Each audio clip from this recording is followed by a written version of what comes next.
हमारे पौराणिक ग्रंथों को रचते समय विद्वान लेखकों ने ऐसे ऐसे हैरत अंगेज रहस्यों का उल्लेख किया है कि जिसको जानने के बाद हर कोई आश्चर्य में पड़ जाता है। तब सभी के मन में कौतूहल जन्म ले लेता है और हृदय में यही सवाल उठ खड़ा होता है कि क्या ऐसा भी हो सकता है। कहते हैं कि जब गोस्वामी तुलसीदास जी ने अपना रामचरितमानस ग्रंथ लिखते लिखते अरण्यकांड पर पहुंच गए थे, तब वह अरण्यकांड में सीता हरण वाले प्रसंग में पहुंचकर बड़े गंभीर सोच में पड़ गए, क्योंकि एक तरफ तो उन्हें अपना ग्रंथ पूरा करना था और दूसरी तरफ माता सीता की पवित्रता को गंगा की तरह निर्मल बनाए रखना था। आप सभी दर्शकों का हमारे YouTube चैनल स्पिरिचुअल साधना पर हार्दिक अभिनंदन और स्वागत है। अब वे अजीबोगरीब अनेक प्रकार के विचार के जाल में उलझ गए। तब आपको जानकर आश्चर्य होगा कि उस समय गोस्वामी तुलसीदास जी ने विज्ञान का सहारा लिया। कहते हैं कि उन्होंने विज्ञान से जुड़ी हुई तमाम पुस्तकों के पन्ने को पलट डाला। मानस मर्मज्ञ काव्यानंदन कहती है कि उन्होंने विज्ञान का विस्तार से अध्ययन ही नहीं किया, बल्कि एक अनोखा शोधकार भी कर डाला। कहते हैं कि जिस रहस्य के बारे में लक्ष्मण जी को भी पता नहीं था, गोस्वामी तुलसीदास जी ने अपने रामचरितमानस में विज्ञान के उस अनूठे रहस्य का सहारा लिया। निश्चय रूप से अरण्यकांड पढ़ते समय आपने यह दोहा अवश्य पढ़ा होगा कि लक्ष्मण हो या मरम न जाना, जा कुछ चरित रचा भगवाना। दरअसल गोस्वामी तुलसीदास जी ने इन दोनों पंक्तियों में रामचरितमानस के गूढ़ रहस्य को उजागर करना चाहते हैं। कहते हैं कि लक्ष्मण जी को भी उस रहस्य के बारे में जानकारी नहीं थी, जिस रहस्य की गाथा पहले ही विधाता लिख चुके थे। पुराणों में वर्णित है कि रामचरितमानस के अरण्यकांड में लंकापति रावण जब सीता जी का हरण करने आया तो उसकी यहाँ पहली गलती नहीं थी, बल्कि स्वामी तुलसीदास जी के अनुसार यह उसका दूसरा दुस्साहस था। उसकी इस दूसरी गलती के लिए गोस्वामी तुलसीदास जी लंकापति रावण की इस दुष्ट सोच से छलपूर्वक निपटना चाहते थे, क्योंकि कहा जाता है कि इसी रावण ने एक बार ब्रह्मा ऋषि कुशध्वज की विद्वान पुत्री देवी वेदवती का भी शील भंग करने का प्रयास किया था एवं उनके केसों को पकड़कर घसीटा था। तब अपने अपमान से क्रोधित एवं दुखी होकर देवी वेदवती ने योग विद्या द्वारा स्वयं को अग्नि में संप्रेत कर दिया था। कहते हैं कि स्वयं को अग्नि में संप्रेत करते करते वेदवती ने संकल्प ले लिया था कि वह एक न एक दिन इस दुष्ट रावण से उसके इस दुस्साहस का प्रतिशोध अवश्य लेगी। कहते हैं कि अपना मानव जीवन त्याग देने के पश्चात भी वेदवती जीवात्मा के रूप में अग्निदेव की शरण में रही और लंकापति रावण से अपने पति भगवान विष्णु यानी वेदवती ने भगवान विष्णु को पति रूप में पाने के लिए तप किया था एवं वे उन्हें मन ही मन अपना पति मान चुकी थी। द्वारा प्रतिशोध लेने के बाद ही मुक्ति प्राप्त की। लंकापति रावण जिस सीता जी को हरण करके ले गया वो सीता ना होकर उनका क्लोन था। गोस्वामी तुलसीदास जी के अनुसार अब वह समय आ चुका था जब रावण के बल को छलपूर्वक निपटा जाए। तब 14 वर्ष के वनवास के दौरान पंचवटी में सीता हरण के पूर्व अग्निदेव से प्रार्थना की गई, वह लंकापति रावण को दंड के लिए सहायता करे। दरअसल अग्निदेव के पास अभी तक ब्रह्म ऋषि कुशध्वज की पुत्री वेदवती की जीवात्मा समाहित थी।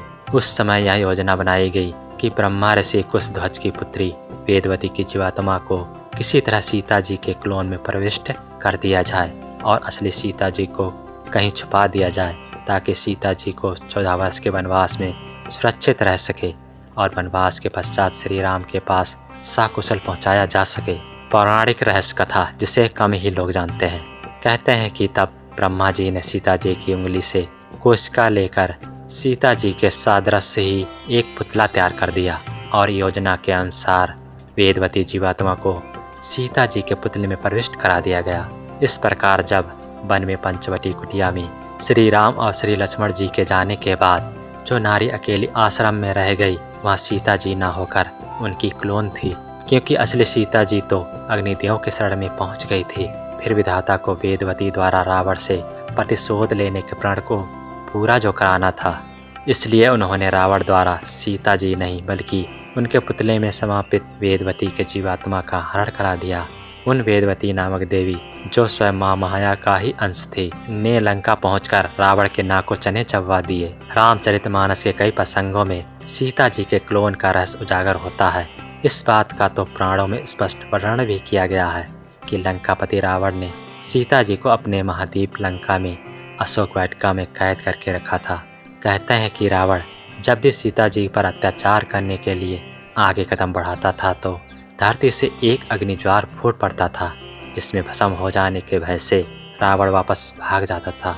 सीता जी के आसपास अग्नि का पहरा होने के एक कारण यहाँ भी बताया जाता है कि सीता जी के क्लोन में रहने वाले देवी वेदवती की जीवात्मा के साथ सदैव अग्निदेव रहते थे, क्योंकि ब्रह्मा ऋषि की पुत्री वेदवती मृत्यु के पश्चात जीवात्मा के रूप में उन्हीं अग्निदेव में सम्मानित थे।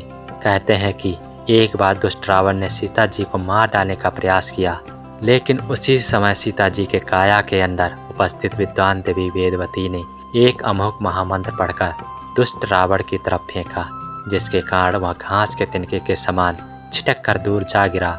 इसलिए सीता जी लक्ष्मण जी या हनुमान जी के साथ नहीं आई।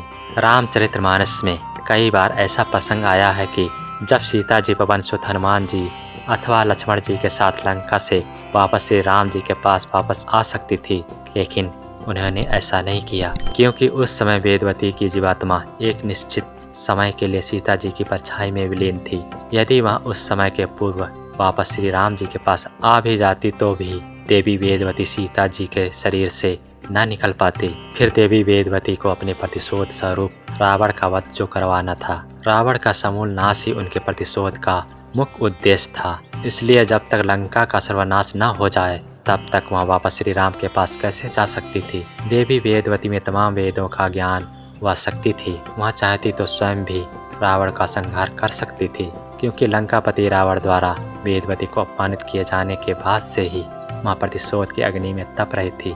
लेकिन इस बारे में अग्निदेव जी ने देवी वेदवती से प्रार्थना की थी कि लंका पहुंचकर वहां ऐसा कोई कार्य न करे कि जिससे सीता जी की परछाई का भेद खुल जाए। फिर देवी वेदवती भी भगवान श्री राम के कर कमलों के द्वारा ही रावण को उसके कुकर्मों का प्रतिफल दिलाना चाहती थी। कदाचित विधाता ने ऐसा ही रच रखा था और देवी वेदवती यह बात जानती थी। इसलिए तमाम शक्तियों से परिपूर्ण होने के बावजूद देवी वेदवती ने लंका में असीमता बनाए रखी और रावण को मारे जाने तक मूक दर्शक बनी रही। क्या होता है यहाँ क्लोन? विज्ञान की भाषा में कहे तो क्लोन वैज्ञानिक पद्धति द्वारा किसी जीवित कोशिका से तैयार की गई उसके जैसी ही प्रतिछाया है, जिसका रंग, रूप, बनावट असली यानी वास्तविक होने का आभास कराता है। यहाँ क्लोन पशु, पक्षी, पेड़ पौधे, मनुष्य आदि किसी का भी हो सकता है। क्लोन यहाँ प्रतिबिंब है जिसका चेहरा, बनावट आदि वास्तविकता का आभास कराती है। कहते हैं कि देश विदेश के कुछ एक प्राचीन रहस्यमय युद्ध में क्लोन का उपयोग किया गया। दुश्मनों को झांसा देने के लिए युद्ध भूमि में राजा का क्लोन खड़ा कर दिया जाता था। दुश्मन की सेना उस क्लोन को असली राजा समझकर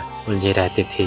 तब तक राजा को अपनी सेना को सुदृढ़ करने का समय मिल जाता था और वह पुनः संगठित होकर दुश्मन पर पूरी ताकत के साथ हमला बोल देता था और विजय हासिल कर लेता था।